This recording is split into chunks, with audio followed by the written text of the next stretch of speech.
You're listening to The Monks.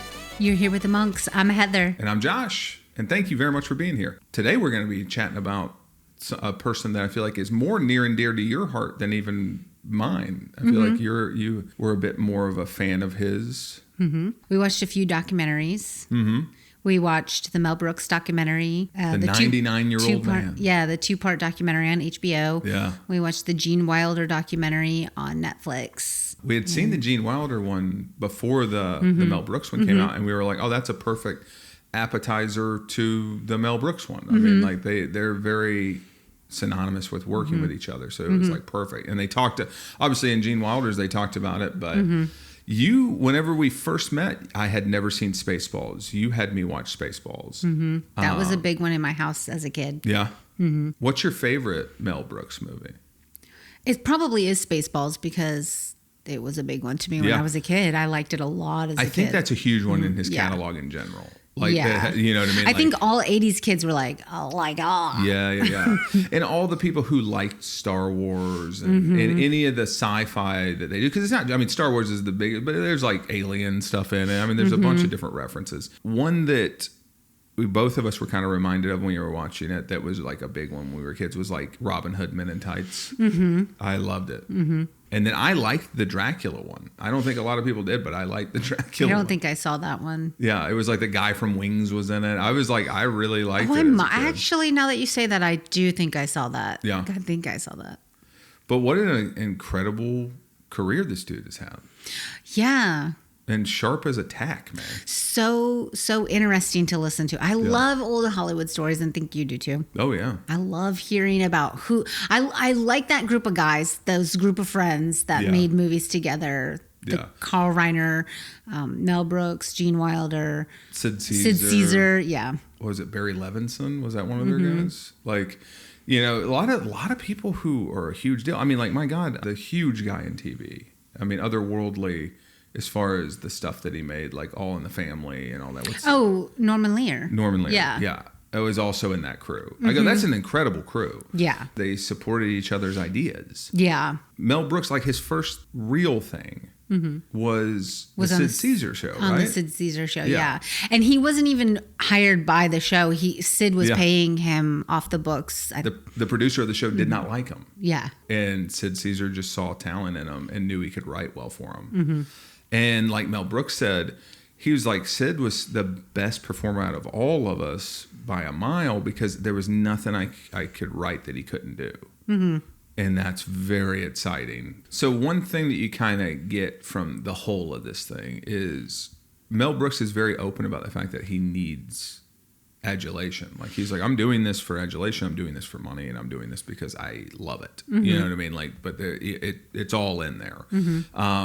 One of his buddies even said, like, a joke that they said for him is like when he came out and the doctor slapped him on the butt, he thought that was applause and kept chasing it for the rest of his life. Yeah. But he is, I mean, an absolute, like we talked about the personality test that we took, like we were both Mark IIIs, like people who kind of, you know, are driven for goals and stuff like that, but also like adulation is part of it. You know, you have performer and you have like achiever or kind of part of that. I feel like he's both. He's a performer and an achiever. Yeah. Because one thing I noticed was when they were talking about his early days, and he was Brooklyn, right? Brooklyn was his neighborhood. And like he said, he's like, it was not odd being Jewish in Brooklyn at that time. It would be more odd to see a Gentile. Like it was all Jewish people. But I noticed in his high school superlative, it said most likely to be United States president. And I said, that's a vibe you're putting out then at the earliest. You're a mover, you're a shaker. And you're smart. Yeah. You're able to pick things up. And your peers are voting you that. You're a little dude, and your peers are like, oh, this guy might run the whole nation. Well, I mean... He's so rude. No, I'm just thinking like how high school is. At a young age, when people aren't at their nicest, they were like, oh, no, we have to all just admit, like, this guy is destined for something. I think that's huge. It says a lot about him. Yeah. My senior superlative was class clown, and honest to goodness, that meant the world to me. I really cared deeply. Like I heard rumblings that, like, you know, you have two types of funny in school. You have like where I was like, I really feel like I'm doing well thought out material here. I'm not a fart in my arm type guy. You know, I'm not doing that kind of stuff. And I heard rumblings like one of those type of idiots were on the ballot. You know, that some people were like, well, you know, I kind of like the guy who drops his pencil and fake farts or whatever. I go, what? what? So I can only imagine like the juice you'd feel if you're Mel Brooks and they're like, hey, we think you might be president. That's how much we think of you. Yeah. Mel was a drummer or is a drummer. I don't know if you ever lose that. I similarly did not have enough rhythm to make the bells team in elementary school. And the bells team is that white gloves, bells on a table, or are you holding them the whole time? Are you picking them up like? Well, I don't know. I didn't make the team. in the audition, what they in the audition, we clapped. We did a clap thing. You clapped to see if you could stay on beat. I thought I did a really good job. I think I got 100% on that clap. And they said, no, sorry, you can't be on the team. And if you weren't put on Bell's team and you thought I was 100% on beat, the only thing was a test of just clapping. Now as an adult, you go, I definitely wasn't clapping on beat then, right? Otherwise, oh, no, I know I was clapping on beat. I remember being like, why wasn't I picked? I did a really good job. So in your head forever, it never changed. You never went, oh, maybe I didn't clap on beat at all. No, I have rhythm. Oh, okay. You thought the adult in the room who was picking was like, I can't remember who was on. It could have been as easy as they go, I don't care. I can't keep up with this. Yeah. Bell team feels like any kid who signs up should be on Bells, right? Yeah. I'm surprised they're doing cuts. Since that was like the only option of things to do. Yeah probably. I am actually kind of surprised to hear a club like that or an organization like that can really roll out the velvet rope. How many kids were in this audition? I thought whenever I didn't get on, I go, oh, we're doing that? All right, how old are we when we do this? 4th or 5th grade. 4th or 5th grade, so you're like 9, 10. Mm-hmm. How many kids auditioned? Enough where they had a full team without me. Because I just feel like, I really feel like every time I think about Bell's team, I picture a teacher going, I hope I get 3 kids. I got all these bells. Well, again, we didn't have any other teams or clubs or whatever. That was the only thing. It was just bells? Mm-hmm. What? What kind of elementary school were we dealing with here? A poor one, I guess. Oh, that's so crazy. So they bothered to have a bells team, but they didn't have like a glee club or a sports team. I want to say they weren't like bells like you pick them up. It was like they were some sort of stainless steel thing that you went like this and it like had a little... No. Oh. It had almost like a tuning fork, but it had something inside like bing, bing. I think you might be describing a bell, but in more detail. Maybe they held them upside down and I just never noticed. I probably was mad and didn't look good. Oh, maybe. I thought maybe what lost it for you is they go, describe a bell. And then you started doing all this and they go, no. I think we're supposed to do like, and then you how did they quiet them? I forget. I don't know. Was it a tuning fork then? Because it feels like a bell was going to do what a bell's going to do. They were some sort of specialized bell. I think that was the first year they got them. Probably a big deal at my school.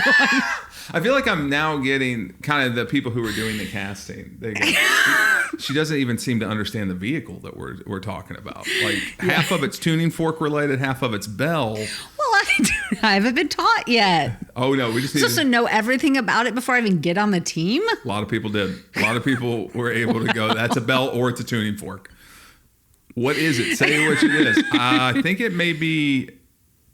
I'm going to put it out on myself. Is that right? I don't know about this one. That's funny. God, that's so funny to me. 4th and 5th grade to not get on bell. I do think that is like, I mean, in the grand scheme of things, I am actually a proponent of like, I guess don't let everybody get on everything. I do think it builds character. What if I was meant to do bells? What if I would have went on to be the greatest bell person ever? The only person I can think of where I think maybe bells came into Trans-Siberian Orchestra. They got some bell people maybe.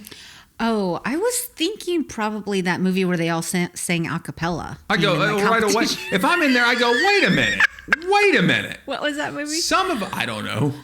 With the cup lady. Perfect? Yeah, Pitch Perfect. If they had bell, if I'd go, hey, I hate to, we're doing everything a cappella. We did all our noises a cappella. I can't imagine we're letting bells in here, are we? We should be fake, like, boom. Like, I need to hear it with your mouth. That's the whole point. Boy, we really went in hard on Pitch Perfect, didn't we? As a society. Oh, I was like, personally? Not really. As a society, we were like, that thing got 3 movies and spawned an actual television show of people who just do that. like on NBC, they just did like the voice level, a cappella thing. Obviously, who cares? Like none of us tuned in. We were like, okay, I think we got it with the 3 movies. This had multiple takes. I don't need to see this come together in real life. There is a reason instruments exist. I'm sure when we started as cave people, everybody was doing stuff a cappella, and then we kept devising ways to enhance it. Man, can you imagine the first guy or gal who could do all cool sounds with their mouths? Like in Spaceballs, the guy who's like, yes, man, I love that guy. Yeah. Oh my gosh! And when he was in Police Academy, he was amazing. I feel like people actually slept on him. I feel like for some reason they got annoyed with him, and I go, "Why are you annoyed at his greatness?" Well, why couldn't they just let him do other stuff too, like just regular acting? What if he couldn't? I don't know. He seemed like he was fine. Yeah, I was like, look, just keep lobbing it up to him. He's only doing it when you need a noise or something. He's not just doing it all the time. Yeah. For a little bit he does, but you do the radio thing again, where he's looking for a station. That's the kind of stuff that Mel Brooks is great about. He's got an eye for talent. He puts people together. Yes, the talent he found. The people who have had their first job with him, really just quite a list. Quite a list. Yeah. Can't think of any off the top of your head. I was like, okay. Can you? Well, gosh, you were sitting there. Well, you said first job, and I don't know if that was necessarily the case for everybody. First-ish job. First-ish job for sure. Well, one that stands out is, and this is not, because they're going through his whole life. So obviously he starts very comedically driven. But one that does stand out to me is when he gets his production company and he starts doing films that are outside of comedy. And, he was like, yeah, I want to do that, to be a filmmaker. People want to put you in a place, and they have a hard time not having you do that thing. And he produced Elephant Man, the Elephant Man, and he saw Eraserhead from David Lynch, which was basically his college thesis film when he was at AFI. And like there were other people in the documentary that were like producers and people who work in the business, and they're still mystified by it. The fact that they're like, this was a kid out of school that made a movie that was weird, and Mel Brooks put him in charge of a major motion picture and went to bat and protected him from the studio and let him make that movie, and David Lynch, when he was talking about it, and now he's gone, that is one thing. It's like, there's several people in this that you're like, oh man, this person's gone too. But he was getting emotional at the opportunity that he was given by him. Well, even in Gene Wilder's documentary, he talks so beautifully about Mel Brooks. Yeah. I mean, he really, really loved him. He's like, on Mel Brooks's documentary, he said, if there's no Sid Caesar, there's no Mel Brooks. Yeah. And if there's no Mel Brooks, there's no Gene Wilder. Really, I mean, Gene Wilder was getting acting roles, but the first thing he majorly put him in was the producers. And the producer of the producers did not, I think it was the studio head. They did not like Gene Wilder as Leo Bloom. Yep. They were like, we want a leading man. We want somebody who's handsome. We want and he was like, oh, okay. My favorite thing that about Mel Brooks is how much he goes, oh, okay. Yeah. And then he does what he wants. Yeah. He goes, what are they going to do? Take the movie back? I've seen so many times where he describes it where he diligently takes notes from studio heads or whoever, like whoever's giving him the note. He takes the note. And then, like he said, he's like, the second they leave, I just ball it up and, send it. And he's like, basically what he's learned is, at least in his career, is like, if you can and we all do this, like whatever you do for a living, we've all done that, where you go, I'm going to kick this can enough where they leave it. I'm not going to fight it.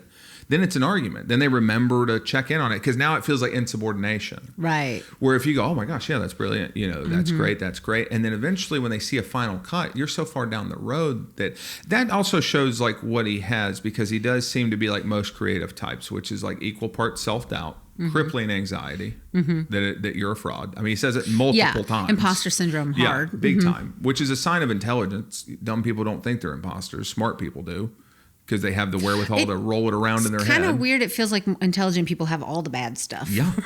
Honestly, the best version of a person is dumb and sweet. They're rare. Yeah. You know what I mean? Most dumb people come angry or get angry. But if you can remain dumb and sweet, oh my God, what a life you'll have. I mean, honestly, what a life you'll have. The example I always give of that is like, we spent 11 years in Los Angeles, pursuing the arts.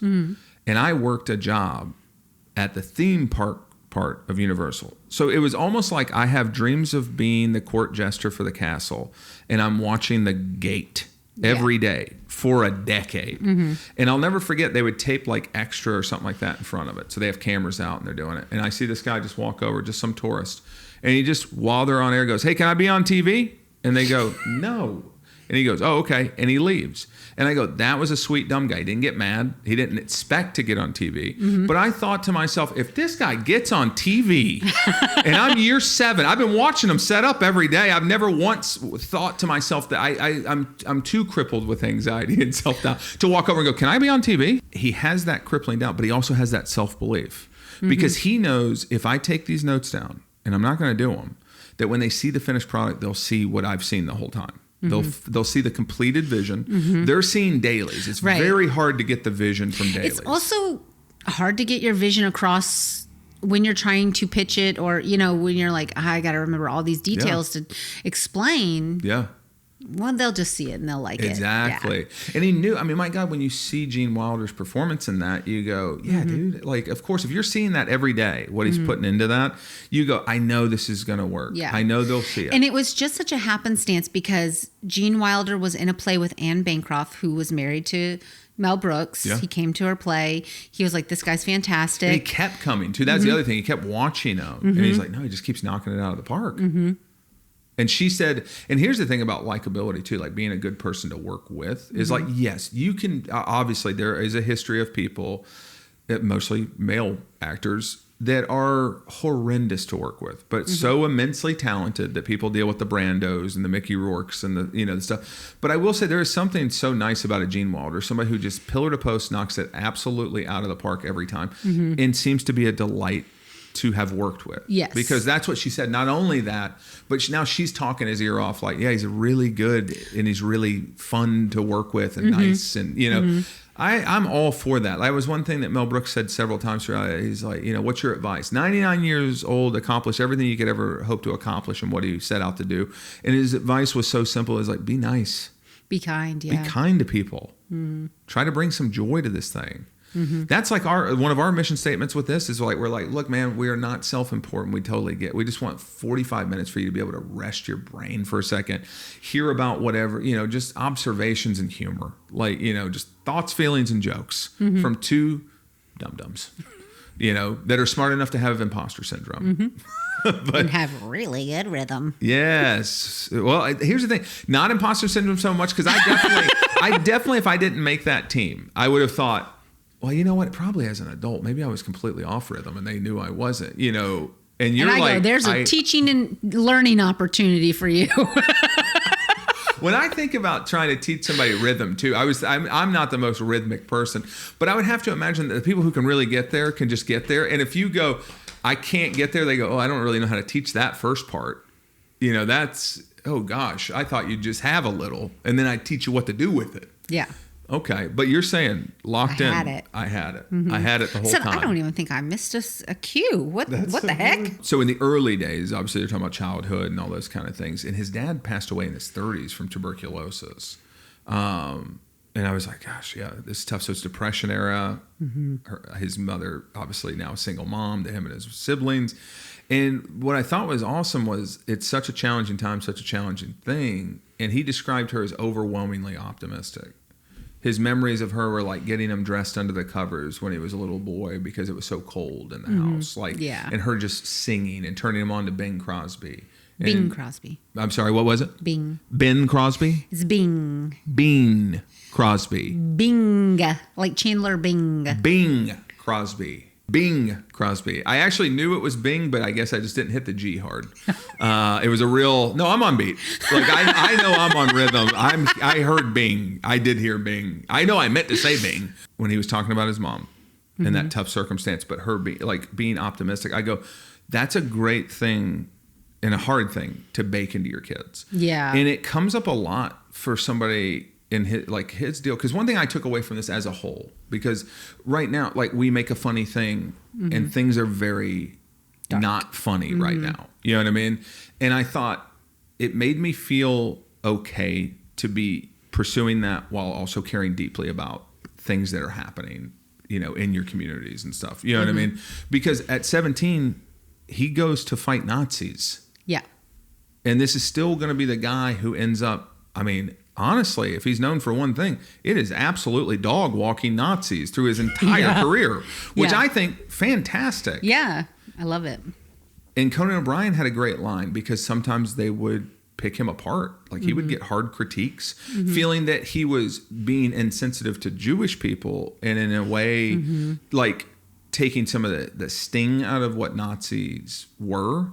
And I think Conan O'Brien said it best where he's like, if you fought them, you get to do whatever you want. You know, like he heard them laughing across the river at war, you know, like do whatever you want.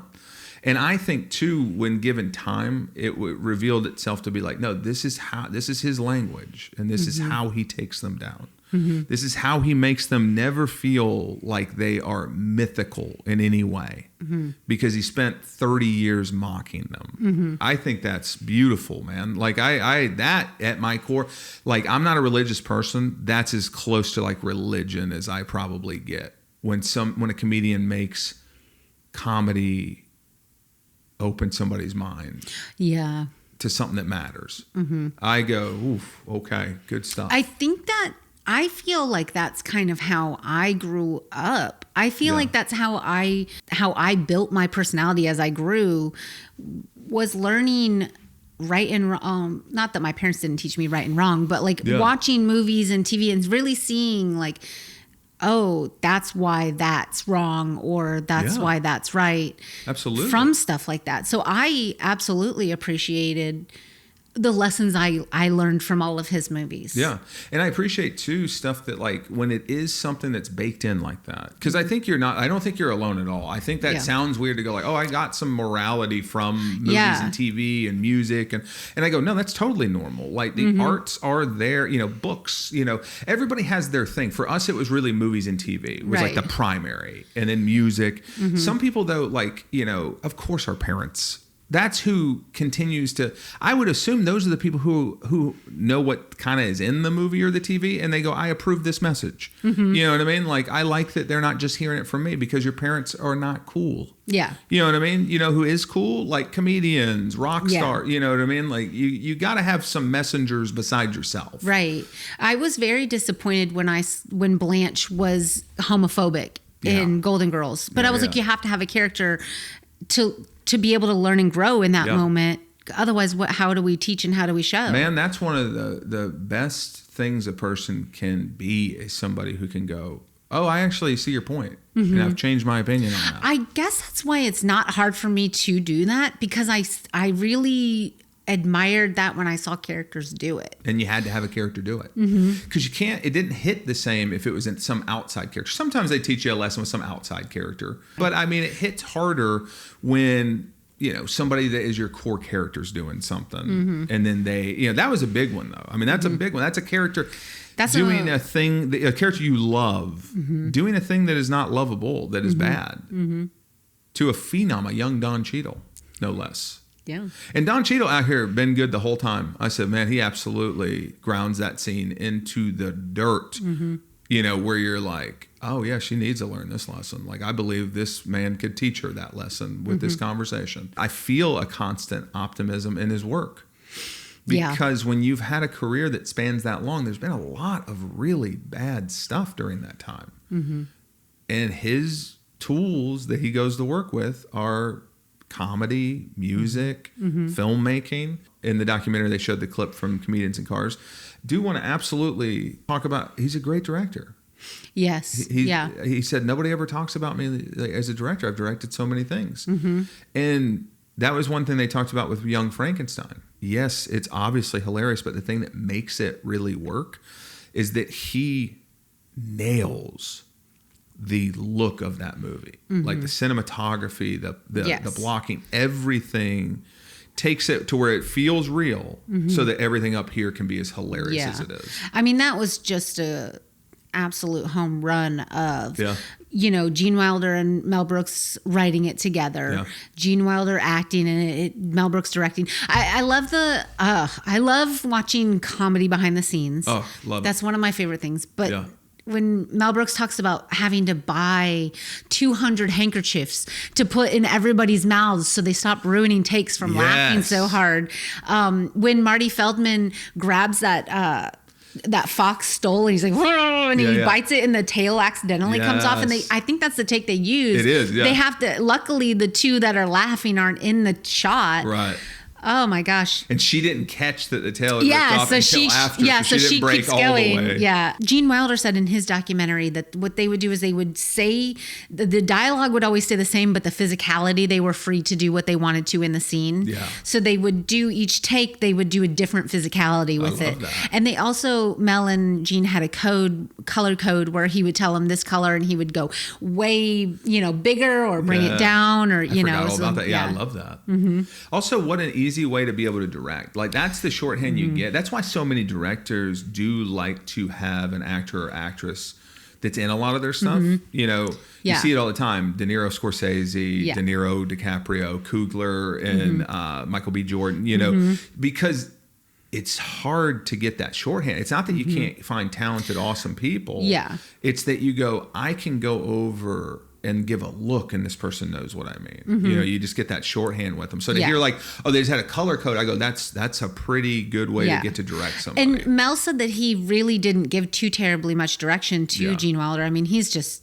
a powerhouse. Amazing. Yeah. And like you said, he wrote it. So they've had that clear vision on this thing from jump. And what's crazy is like he's editing Blazing Saddles and then going and meeting Gene Wilder at night and they're writing Young Frankenstein. I go, that output to have those things be so good. And one thing about Blazing Saddles that I found to be interesting, and honestly, after watching this, I have to watch Blazing Saddles in its entirety as an adult, and actually do it, was he said, well, I kind of decided, because a kid, again, out of film school, had wrote it. And then he's like, every time, whenever somebody comes on to a thing, the oldest adage in Hollywood is you fire the writer and you rewrite the thing. Yeah. And he didn't. He kept me on. And I'm getting to like learn from him. And then Mel Brooks is like, what I did was I decided to do it how he did the Show of Shows. I just brought in a lot of funny people. Yeah. I said, there's a lot of characters here. We need to have a lot of material going around. And Richard Pryor was one of those people. Yeah.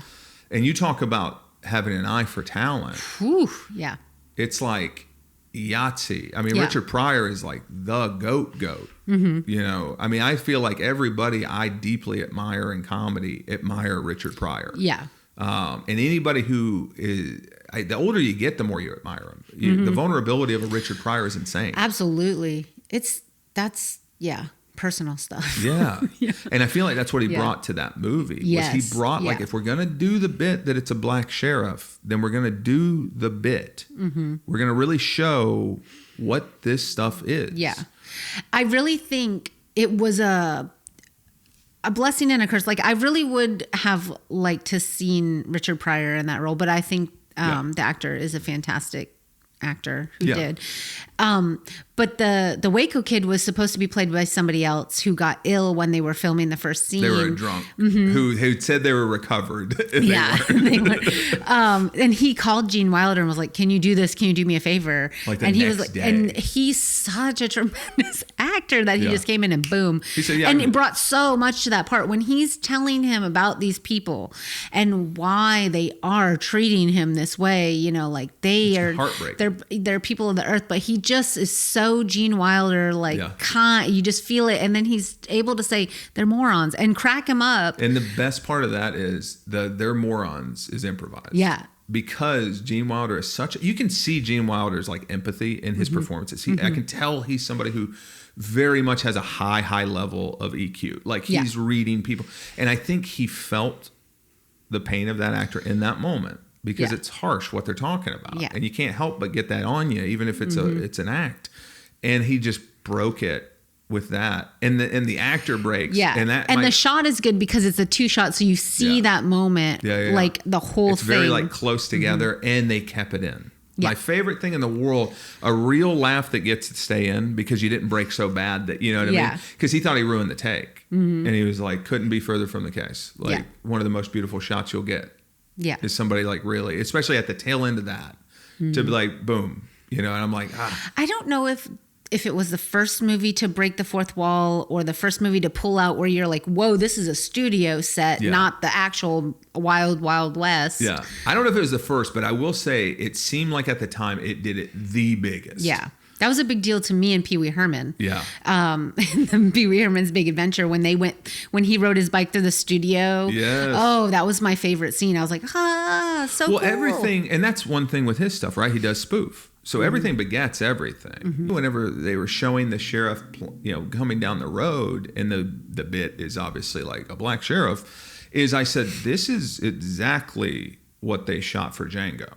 You know what I mean? Like that is basically a 1-to-1 sequence. It's like, what? Yeah. Go, huh? Yeah. It's white people being horrible. It's, the surprise of seeing a black character in that world in a high status. And I said, that's basically beat for beat. Yeah. The same thing. Do I think he shot that differently? And am I like, oh, you're plagiarizing? No, I'm like, that's, Quentin Tarantino is notorious for like, he is going to put his influences directly on screen. Yeah. I would hope that he would give Mel Brooks the credit for that scene though. Like, you know what I mean? Like as far as like what maybe gave him that thought, because I'm like, that's pretty on the nose. Yeah. The breaking the fourth wall and then just continuing to take it all the way to like they're out in front of Warner Brothers. Yeah. One of the actors gets in a cab and leaves the movie. Like that's fantastic. Yeah. But it was a hit. It was an absolute hit. It got some harsh reviews early and then they started to get more and more positive, and then it just was an absolute hit. The producers were like that. I feel like a lot of his stuff, initial viewing, people think it's like, I don't know, lowbrow or something. Well, it has a lot, because he says, and his kind of philosophy is like, throw all the comedy in. Yeah. If it's, something's going to get you. Yeah. And I think it does. I think that's what I like about Spaceballs is I really do kind of feel like it's something for everybody in my family, at least. Yes. And it's a thing that we all like, so we can all relate to each other with it. I love that. Yeah. Yeah.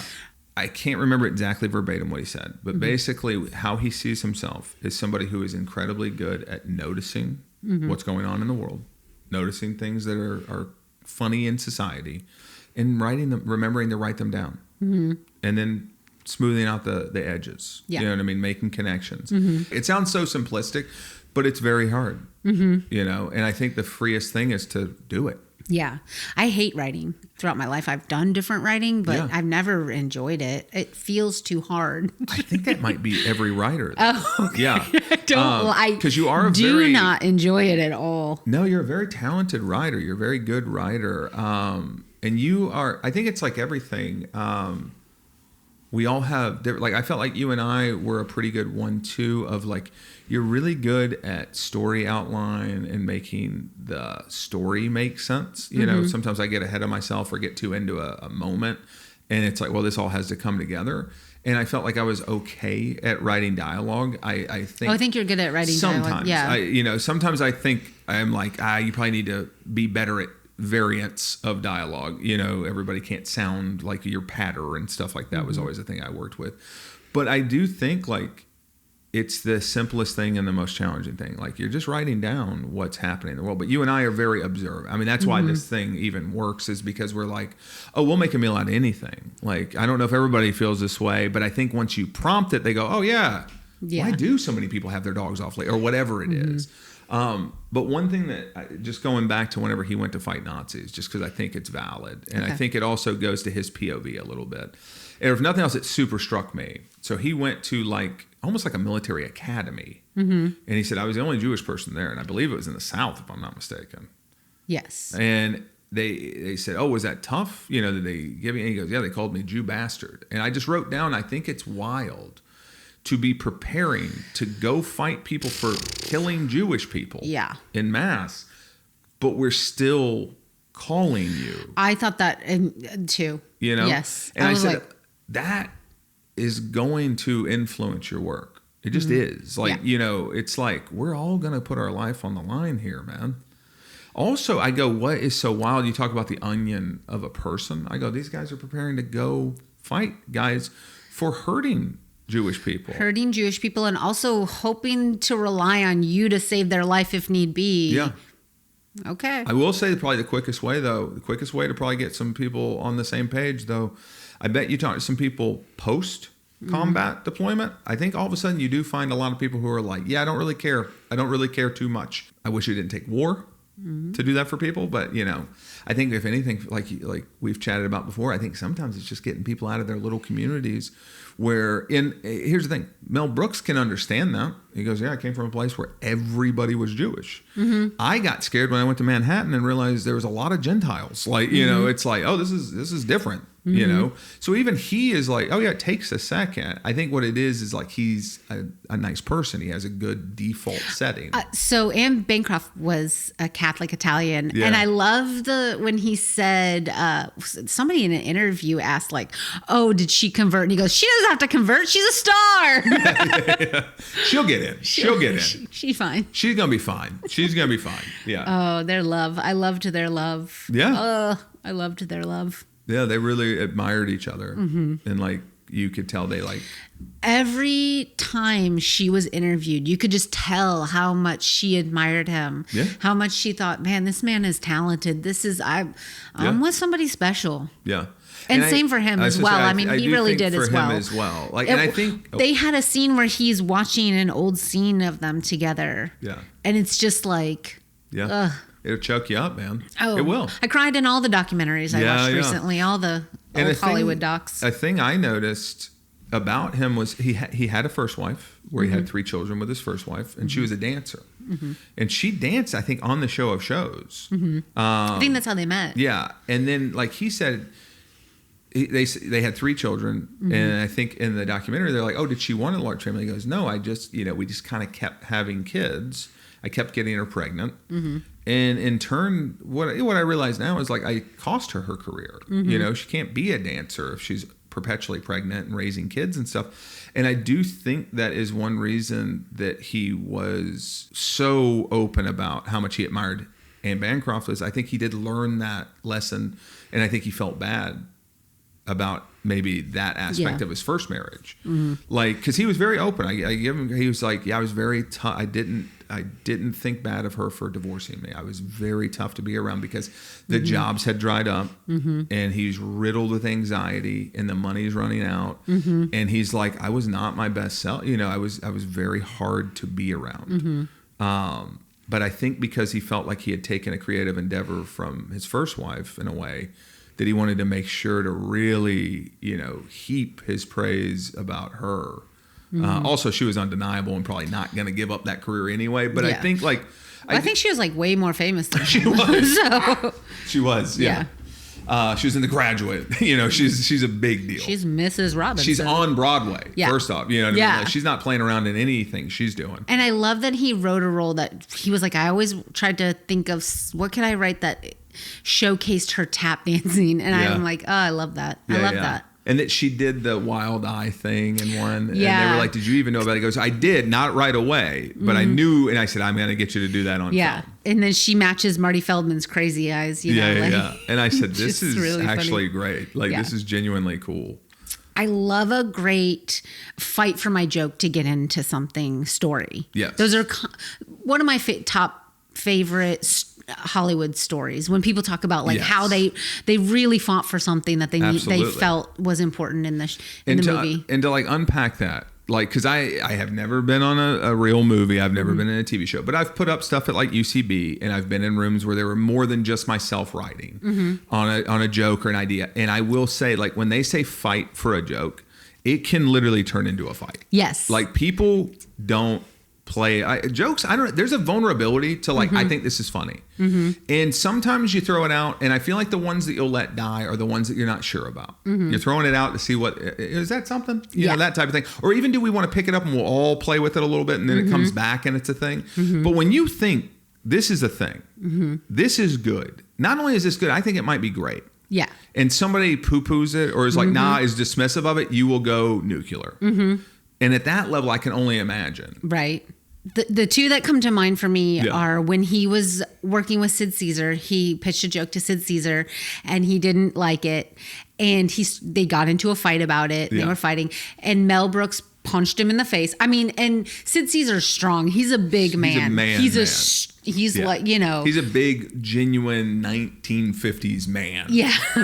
So Mel Brooks punched him in the face. He kind of stumbles back and he goes, well, if you feel that strongly about it. Yeah. And he puts the joke in. And I'm like, yes, I love that. Didn't beat the crap out of him. Well, I don't know if he could, but. Yeah. No, I mean, Sid Caesar could have absolutely floored him. And I go, God, that shows a lot about him just all the way around. I go, we need, something that struck me in that story was I go, I think I need more of that. We had talked about this before where I talked about like strong masculine men that had compassion and things and weren't afraid to kind of be a little sensitive. Sid Caesar, every description of him seemed to fit that bill perfectly. I go, he is looking after Mel Brooks. He's making sure he gets paid for work. He's not taking advantage of him. He's protecting him from getting kicked out because he's not on the show. And then when he gets on the show, he's trying to, one of the things Mel Brooks struggled with was anxiety. And one of the things his shrink told him to do. First off, I believe it was Sid Caesar who told him to go to a shrink. Yeah. That was like, hey, you need to go talk to somebody. And that person said, no, not only are you not an imposter, you need to go in tomorrow and ask for a raise. And so he did. He went into the producer who didn't like him and asked for the raise. And the guy said no. And Sid Caesar went in and said, you're going to give him the raise because he's worth it. He contributes. He's good. Yeah. And got him the raise. And then he also got socked in the kisser and didn't beat him up. Yeah. Didn't go that's the thing. I go, where I want more guys who are that, good in who they are, where he goes, I'm not worried somebody from afar is going to think Mel Brooks beat me up. Right. I know that anybody with half a brain goes, how nice is this sweet man for not picking up a Mel Brooks, squashing him in between his hands and putting him in his front pocket to show every other little guy never to do that. No, put the joke in. Yeah. I was like, man, after watching it, I was like, I'm going to seek out some of his stuff. They showed enough clips. He was so genuinely funny and everything. But seeing that big guy be that much of a sweet stand-up guy, I had heard years and years ago that because they all are still so close. Carl Reiner, Sid Caesar, Mel Brooks, Gene Wilder. I mean, they're all past except for Mel Brooks. Yeah. But I remember hearing years ago that Sid Caesar I think he had Alzheimer's or dementia, and they still went every week. I don't know if it was every night, but I think it was every week. And they'd have dinner and they'd talk about the show, get him. They never weren't there for their people. Yeah. I love that. Love that. That was one thing that I want to say Max Brooks said, who is Anne Bancroft and Mel Brooks' kid. He was the last kid that he had. And he said they were very thoughtful in their approach to the circle because they did realize who you hang out with, that can come back for you. And my Lord, look at this business. There's a lot of people who co-sign people and then go, what? Yeah. You're doing what? And I think they were just kind of ahead of the curve on that. And they were like, better to be a tight circle of people you can truly trust and that are good people. And I go, it seems like they crushed it with their circle because they really, you talk about sticking by your friend till the bitter end. That they did. They absolutely did. Yeah. He was with Carl Reiner the night that he passed. They flatly went over every night. And they said even months Rob Reiner, which it was honestly very sad to see Rob Reiner talking about his dad in the past tense, knowing what happened with him. And it was just, I was like, sweet guy. There's a couple of sweet guys, Again, I like that. I go, Rob Reiner had everything in the world that could have made you an a-hole. Born into it, had some means, had some opportunity, did better than your dad, who was amazing on most fronts, and seemed like you went out of your way to be a pretty decent person. Yeah. And take care of people and actually care for people. I dig that. I think to me that will always show more strength than what I think a lot of people are chasing with strength. Yeah. Where I go. Yeah, strength of character is, I think, it to me is the number one. Yeah. Those guys jive with my dad. That's probably the greatest thing I could say for being brought up by him is I go, he had a sense of humor. He liked being funny, but I'll never forget. He was the guy who told me, because when I was in sixth grade, I'm almost 6 feet tall. You're towering over your classmates. And there was a pendulum swing. It's like elementary school. I'm fighting, to not get bullied or something. Yeah. And then all of a sudden you just come back and you're like, I guess I could be a bully if I wanted to. And I think he probably just saw this kid's getting big. But I remember he just said if you're the biggest, strongest guy in a room, you don't pick on like the weakest person. You protect them. Like, you know what I mean? That's it. It wasn't like a big thing.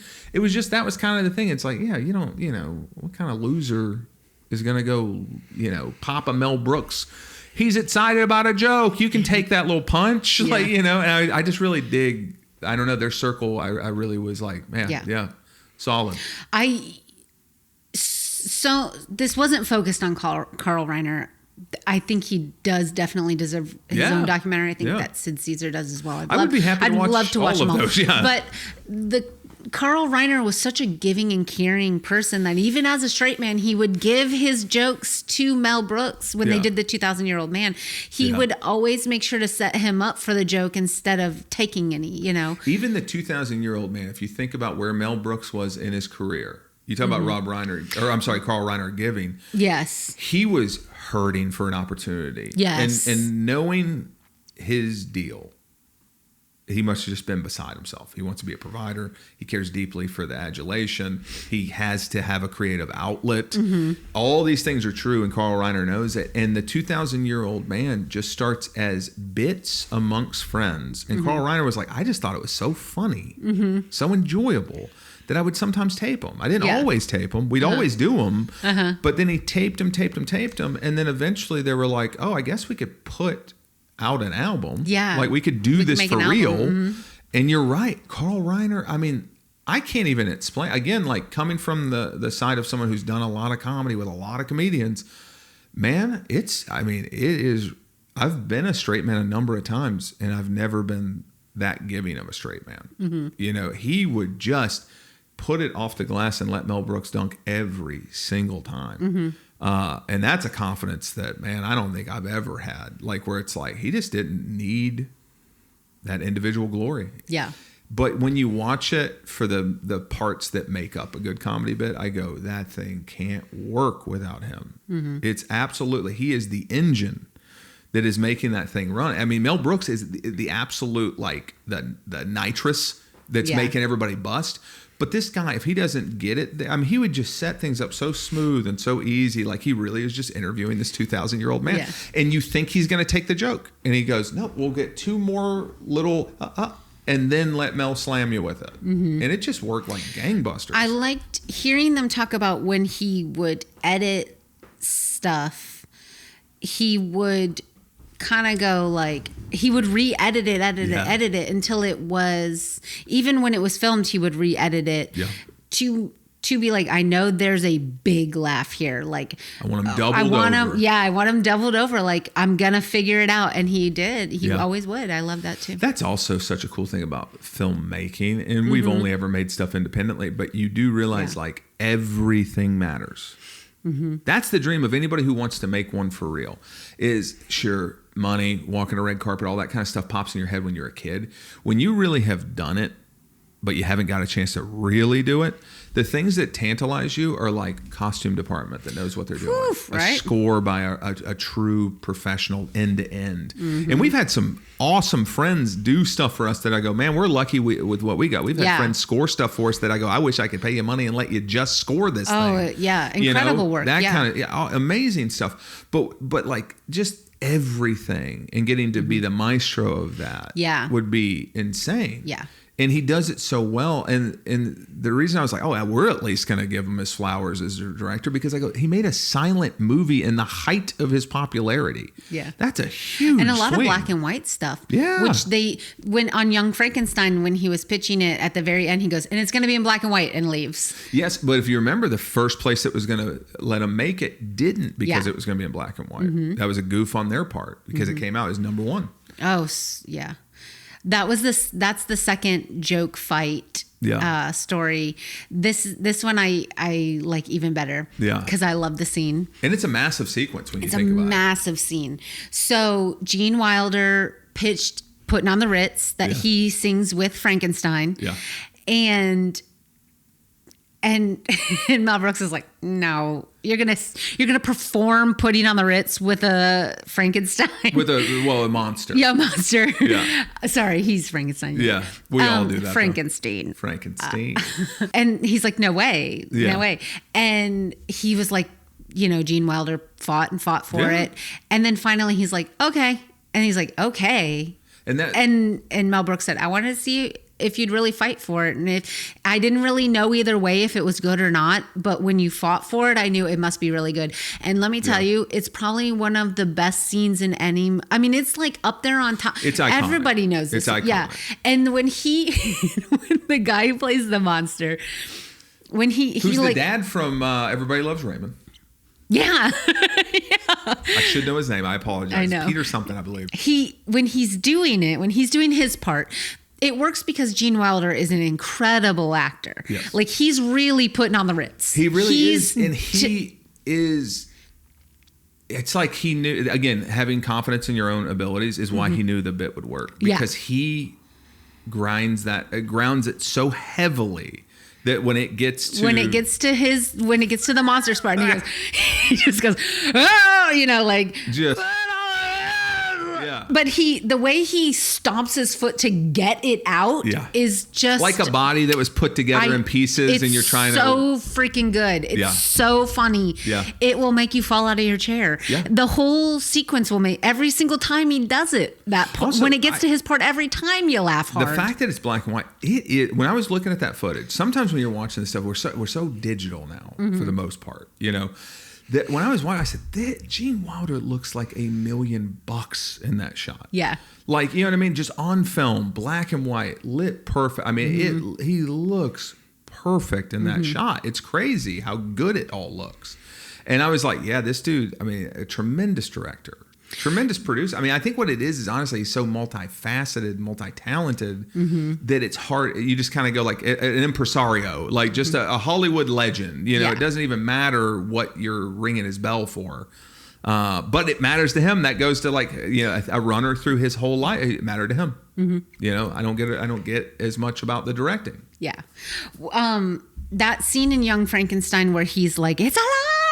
Yeah. It was in the Great Movie Ride in MGM Studios in Orlando, and it was such a big deal to me that that scene. It's like they go big for that one. They go big on the screen. They have like a bunch of scenes going on while you're in the ride, and that one goes big. It's always been like a big. And it's from Young Frankenstein. It's not from the original one, right? Yes. Oh, that's cool. Yeah. That's what I mean. A spoof got the thing instead of the actual thing. Yeah. Oh. I don't think they have that ride anymore. That breaks my heart. I loved it. One of the quotes about Mel Brooks, and I think it may have been the producer who didn't like him, actually, who said it. But he said, Mel Brooks is a living interruption. Yeah. And Mel Brooks said, a few things they brought up about him is habitually late. They were like, he shows up at like 1 o'clock in the afternoon. He can't go to bed, so he can't wake up. And they said he would call down to like the deli, and they'd have the coffee and everything on its way. And they're like, this is before anybody did anything like that. They're delivering it. And one of the things that Sid Caesar did was he paid the kid who delivered the coffee and the bagel or whatever. And he goes, yeah, it was just a couple bucks, but I tipped him 25. And he said, why? He goes, get here on time. And he goes, never did. Never did. He was talking about them getting ready for a musical number on the show. And he just ran and slides across the entire room and just goes, safe. He's he's a constant intrusive thought, And my dad used to say that all the time. Anytime we did something, he would do that. And it obviously was from that. Yeah. I love it. It is funny to see little things that you go, oh, that from my life is from that person I didn't even know back then. Yeah. Like my dad watched Get Smart. It was a big deal to him when he was a kid, Get Smart. And so a lot of those little things from Get Smart have kind of sprinkled in through my childhood and my life. Absolutely. Yeah, I've definitely heard your dad do the missed it by that much. Yeah. And Get Smart. Huge thing in Mel Brooks' career. Yeah. It's like where the stick finally gets pulled up and he reaches altitude. It's no more like, oh my God, am I gonna lose it all or something? He co-creates the show. It's a hit. And now it's money time. It's, we're good. It's no big deal. So that's a big, big show for him in his career. So it's funny that your dad, that's a show for him. It is. It's one of his. One thing that was brought up talking about Sid Caesar, because Mel Brooks is the one who said there is no Mel Brooks without Sid Caesar. Everybody says that, even though lots of people are like, there is no insert whoever without Mel Brooks. Is they said, what was your dream? He's on Show of Shows. He's a writer. He's making money. Everything's good. And he's like, I want to make movies. And I just know Sid can do anything. So I go to him and I go, we're going to leave before the third season. and we're going to go make a movie. And he convinces them to leave. And then Sid Caesar calls him up and is like, hey, I'm sorry. I'm not going to be able to do it. They're giving me $1 million a season. And think about that. I mean, this is like, this is a time where $1 million, I mean, like, you'd be good for the rest of your life. Off of one season. It goes for 9. So season 3 is when they made that deal. That's a lot of money. That's a lot of money. That'll keep you where, like, you're in a safe place when you are at the end of your life. Like, you know, and what I liked about it, though, is because one big runner for their whole group is they had each other's backs. You know, no BS, no double crosses or anything. Had each other's back.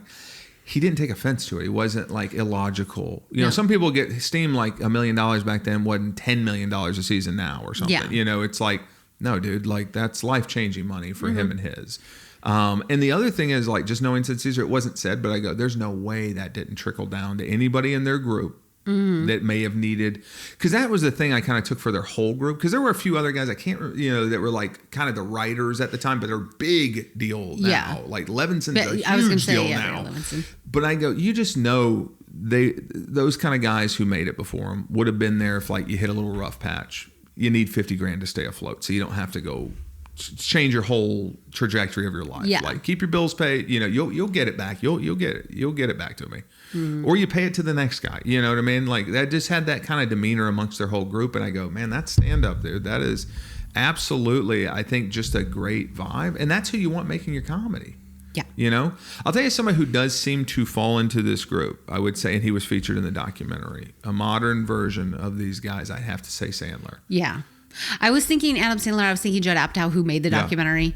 Same kind like, of feeling. They are loyal guys, you know, to their friends. Like, I mean, Adam Sandler, if he likes you and you work with him, it's like you're never gonna lose your house. Your kids aren't gonna go to public school. You know what I mean? Like, he'll throw something up against the wall and go, yeah, let's just do that again. Let's do that. You'll be in it. That's fine. You know what I mean? So in 1976, he makes Silent Movie, which we talked about from the filmmaking spot. One thing that I think stood out to both of us was it was a takedown of how independent movie studios were being gobbled up by conglomerates. This was 1976. And when you said, oh, I'd like to watch Young Frankenstein, I can't find it. I literally said out loud, I said, oh, who made that? Fox. Who's got Fox? Disney. That's how ahead of its time it was. A lot of his material calls to the carpet the powers that be. When you think about the history of the world, it's just him taking to task the powers that be and how little they care about how history repeats itself over. Here's this situation that's exactly the same as the last situation. And here we are again in this situation again. You know, we do it a lot. We have a short-term memory problem.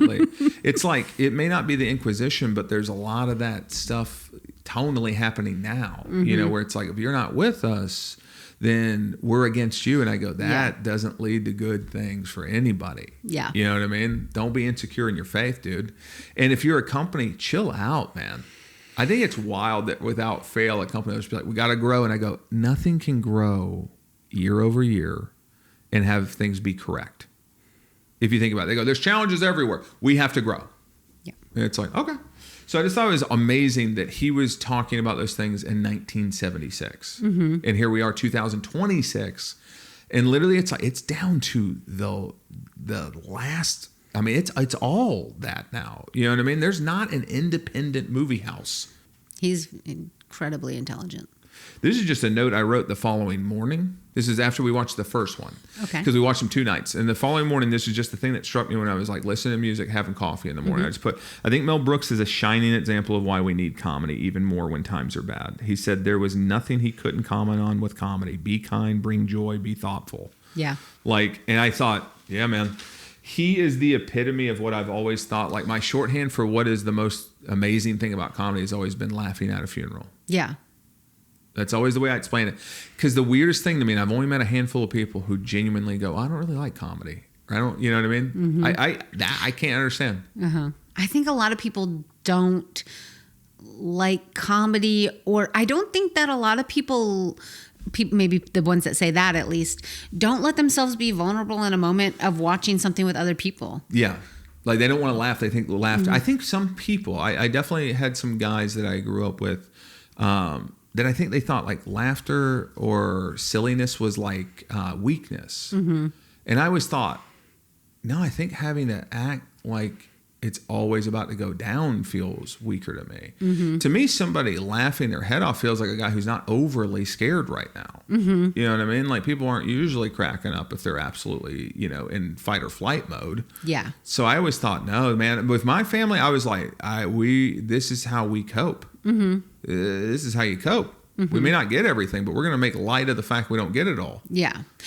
I think laughing at a funeral, people take bad for some reason because they think you're laughing at the funeral or laughing during the funeral, where you're like, I think what you think in your head when you say that is after we have the sad part, we pretty quickly reminisce and have the good part, or we kind of remember that person's life and laugh and joke. I remember my dad at his mom, at my grandmother's funeral, in the car crying so hard that I can see the car shaking, but then cut to 30 minutes later, busting up like a whole circle of family with some story about her. And I go, that to me is like the magic of comedy. It's not that we're not sad. It's that it's a great way to like remember people. I kind of think Mel Brooks and all those guys in that group also had the same love language as we do, which is complaining. Oh yeah. I love that. I do. I think that's why I gravitate toward a lot of those comedians, like Larry David, him, even Seinfeld. Seinfeld, I mean, it is still complaining. Yeah. Oh my gosh. When I was watching the documentary, I totally forgot that he was in Curb Your Enthusiasm, and when he had the Larry David play Leo Bloom and the producers to kill the producers, and him and Anne Bancroft are laughing like, oh yes, this worked at the end. I loved that. I totally forgot about that. I did too. I really truly do. When I watch stuff like this documentary in particular showed a lot of it, but when they show panels, I really truly miss living in LA. Yes. I really, really, really miss it. I'm like, oh, that would have been so cool to go to a panel of like Sid Caesar, Carl, a lot of them, man. Carl Reiner, Mel Brooks, Barry Levinson. There were so many different Q&As and panels that they kind of like showed clips of. I was like, oh, I miss doing stuff like that. I do too. That is so fun to just go watch people talk about the thing that Honestly, the easiest way I put it is like, if you're not into this stuff, it'd be like if constantly whoever you like in sports was just going to pop into your town and have a sit down and talk about a game, you know, the time they won the Super Bowl or something. You're like, oh, I'd go to that. Yeah. It made me miss them. Who was it? It was Tracy, was it Tracy Ullman? That was talking about making her show on the same lot that he worked on. And she said he'd come into commissary and he'd just come up to your table and he'd crack you up and he'd go, I'm working your table. Like, you know, thanks for allowing me to work your table. You know, like he's doing stand up for 3 people at a time. And I go, yeah, he likes it. You know, he likes the fans appreciating the work. That's somebody who's good at being famous. They consider, it's like some of them go, I considered the whole job when I signed up for it. Oh, you know what we didn't talk about? We didn't talk about Gene Wilder in Willy Wonka. Oh, God. He was very scary to me in that role as a kid.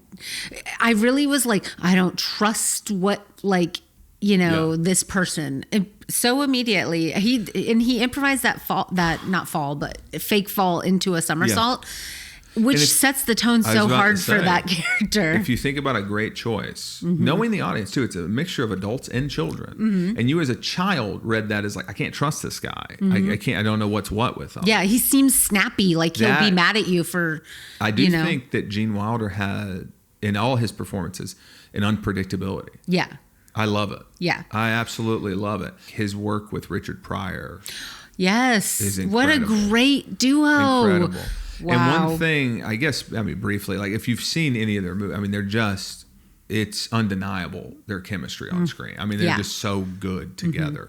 And coming at comedy from 2 different mindsets, but also similar in a lot of ways. Yeah, that's the thing that's so crazy. I go, they're coming like where they feel like they'd be worlds apart, but actually no. You see how much of the same tools are in the box and they're just utilized differently. Yeah. You know, they're both vulnerable performers. They're both unpredictable and can show volatility. You know what I mean? Like they have a lot of and they're very quick-witted. Both of them are very smart. Quick, very smart. They both seem to be observers in real life. That was one thing that shocked me when I was a kid, because I would just devour like Richard Pryor stand-up, but also anything about him, books. doc, anything. And they were like, oh, he mostly would be on the wall, watching the party, watching the stuff. Obviously, he's going to participate in some parts of it, but maybe not with everybody.